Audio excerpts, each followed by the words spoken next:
গতকালকে থেকে সারা বাংলাদেশে আলোচিত ঘটনা হচ্ছে আমাদের প্রধান উপদেষ্টা ডক্টর মোহাম্মদ ইউনূসের পদত্যাগ। যদি এই মুহূর্তে প্রধান উপদেষ্টা পদত্যাগ করেন তাহলে অবশ্যই বাংলাদেশ একটা বড় ধরনের ধাক্কা খাবে।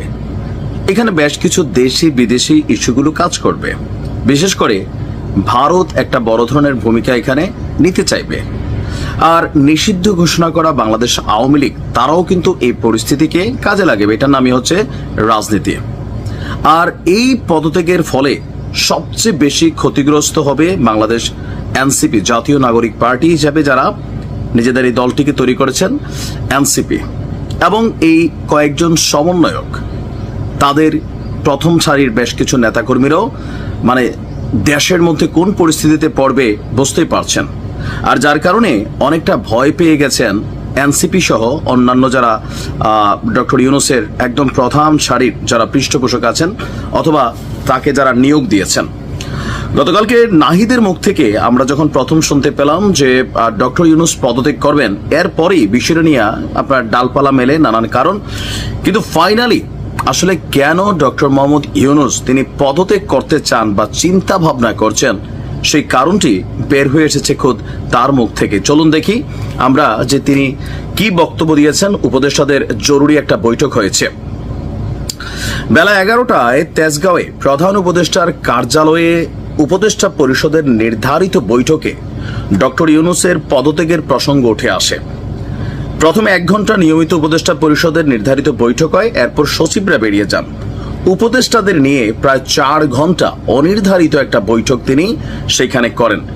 আলোচনার মূল বিষয়গুলো যেগুলো ছিল যে উপদেষ্টা পরিষদের এই বৈঠকে হতাশা ব্যক্ত করে ডক্টর ইউনূস বলছেন, গণঅভ্যুত্থানের পর শিক্ষার্থী এবং রাজনৈতিক দলের অনুরোধে তিনি দায়িত্ব নিয়েছেন। দলগুলো সহায়তার প্রতিশ্রুতি দিয়েছিল, কথা দিয়েছিল আগে সংস্কার পরে নির্বাচন, কিন্তু এখন অস্থিরতা তৈরি করছে, মানুষের আশা পূরণ করতে দিচ্ছে না, জনদুর্ভোগ তৈরি করছে, যে কোনো ইস্যুতেই রাস্তা অবরোধ করছে। দুজন উপদেষ্টা জানান, প্রধান উপদেষ্টা বলছেন রাজনৈতিক দল সহ কেউ সরকারকে প্রতিশ্রুত সহযোগিতা করছে না, এভাবে দায়িত্ব পালন করা সম্ভব না। নির্বাচন নিয়ে চাপ তৈরি করা হয়েছে, বিদ্যমান পরিস্থিতিতে সুষ্ঠু নির্বাচনের সম্ভাবনা ক্ষীণ, মানে একদম অল্প। নিয়ন্ত্রিত নির্বাচন হবে, এর দায় তিনি নিতে চান না। তার বক্তব্য হচ্ছেন যে তিনি বলছেন যে ডিসেম্বর থেকে জুনের মধ্যে নির্বাচন হবে, এটা তিনি বারবার বলেছেন। জুনের পর একদিনও থাকবেন না, কিন্তু কোথাও যেন একটা অবিশ্বাস রয়ে গেছে। আর বিতর্কিত নির্বাচন হলে তার যে আন্তর্জাতিক ভাবমূর্তি নোবেল জয়ী হিসাবে সেইটা ক্ষুণ্ণ হবে, আর এই দায় তিনি নিতে চান না। এখানে বেশ কিছু জিনিস তিনি সামনে এনেছেন, আগে সংস্কার পরে নির্বাচন, কিন্তু বিএনপি বলছে সংস্কার কতটুকু। ডক্টর ইউনূস বলছেন ছোট প্যাকেজ বড় প্যাকেজ, ছোট প্যাকেজে কি আছে বড় প্যাকেজে কি আছে এটাও তিনি স্পষ্ট করেননি, যেটা নিয়ে বিএনপির ধোঁয়াশা তৈরি হয়েছে। অথবা নির্বাচন ইস্যুটা আগামী জুনে বর্ষাকাল থাকবে, সেই সময় নির্বাচন আদৌ সম্ভব হবে কিনা, অথবা সুস্পষ্ট নির্বাচনী রোডম্যাপ ডক্টর ইউনূসের কাছে যখন তারা দাবি করেছে তিনি সেইটাও দেননি, বিএনপির দাবি। অপরদিকে মেয়র ইশরাকের এই পদ নিয়ে রাজনৈতিকভাবে বিষয়টা যখন আদালত বনাম ইশরাক হওয়ার কথা, সেখানে সরকারের উপদেষ্টা আসিফ, তাদের রাজনৈতিক দল এনসিপি এটাকে নিয়ে যেভাবে ধরেন পানি ঘোলা করছে, তো সেই জায়গাতেও এই সরকারের অধীনে জাতীয় নির্বাচন কতটা সুষ্ঠু হবে এই প্রশ্ন কিন্তু তুলে ফেলেছে বিএনপি। যে একটা মেয়র পদ যেটা আদালত থেকে স্বীকৃত, সেইটার স্বীকৃতি দিতেই যদি এত কিছু হয় তাহলে পরবর্তী সময় কি ঘটবে। অপরদিকে আন্দোলনের মাধ্যমে গড়ে ওঠা এই সরকারের সময় সবাই ভাবছে যে রাজপথ অবরোধ না করলে কোনো ফল পাওয়া যায় না।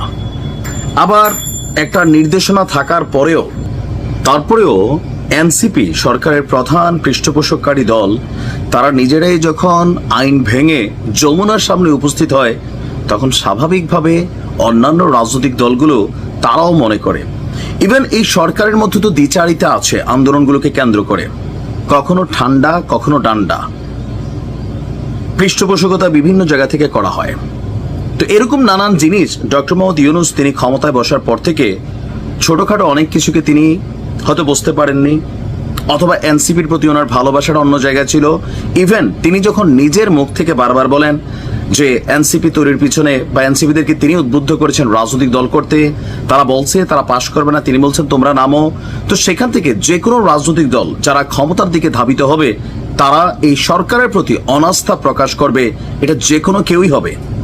যেখানে সাধারণ একটা ইস্ট্রাকের মেয়র পদকে কেন্দ্র করে ইসির প্রতি অনাস্থা তৈরি হয়ে যায় এনসিপির, ইসিকে মানে কি বলা হয় যে ইয়া করার জন্য, কি বলা হয় যে আপনার মানে বিক্ষোভ করার জন্য সেখানের গেটের মধ্যে ঢুকার চেষ্টা করা হয়, তাহলে বুঝতে হবে ডক্টর মোহাম্মদ ইউনূস ওনার যে শিষ্যরা আছেন এনসিপি, উনি তাদেরকে বা কতটুকু কন্ট্রোল করতে পারছেন, যার কারণে রাস্তা রাস্তা অবরোধ হচ্ছে।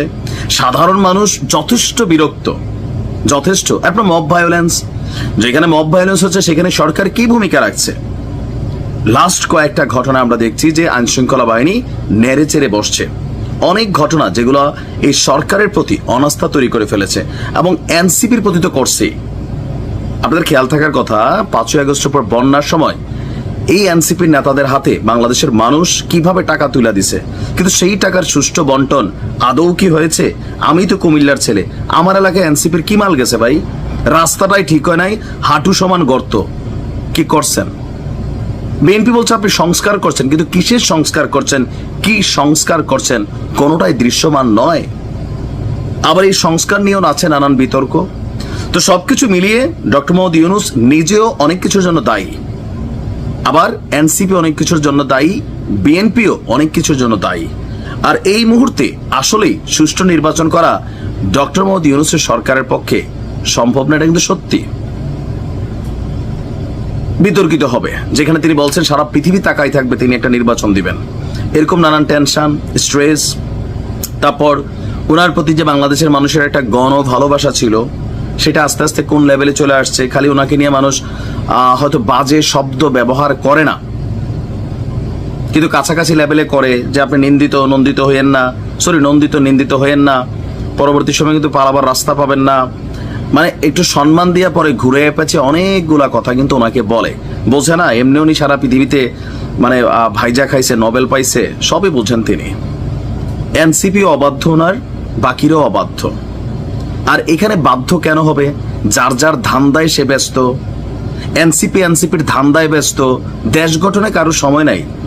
বিএনপির ধান্দায় ব্যস্ত। ডক্টর ইউনূসও নিজের গ্রামীণ ব্যাংক, নিজের এনবিআর এর মামলা, তারপর হচ্ছেন যে সেই 616 কোটি টাকা, ইউনিভার্সিটির একটা লাইসেন্স, অনেক কিছু তিনিও তো আলহামদুলিল্লাহ মোটামুটি অনেক নিজের গুলোও তিনি পাইছেন। এটা কিন্তু বাস্তব ভাই, এগুলা শুনতে যেমনই লাগুক। দেশের মানুষ কি পাইছে? এরপরে যে গত কয়েক মাসে বেকারত্ব, এই যে স্ট্রেস, এটা তিনি পাচ্ছেন, সামনে আসার আলো দেখতে পাচ্ছেন না। সেই জায়গা থেকে তিনি ভাবছেন যে বাবা মান সম্মানটা থাকতে আমি সরে যাই। আবার হতে পারে কেউ কেউ বলছেন এটা একটা সিম্পেথেটিক্যাল ইস্যু হিসেবে কাজ করে যাবে। সিম্পেথি নেওয়ার জন্য তিনি এমন ধরনের কথা বলছেন যেন সবাই বৈশাখ একটা জাতীয় ঐক্যমত্য কমিটি তৈরি হয়ে যায়, আবার বিএনপি আসে, নানান কিছু এখানে আলোচনা আছে। বাট আমরা মনে করি ডক্টর মোহাম্মদ ইউনূস তিনি হাল ছাড়লে হবেন না। তিনি একজন নোবেল বিজয়ী, তিনি জানেন কিভাবে এরকম পরিস্থিতি কভার করতে হয়।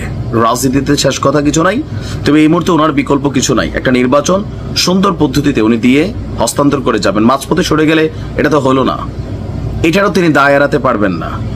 ভালো থাকুন।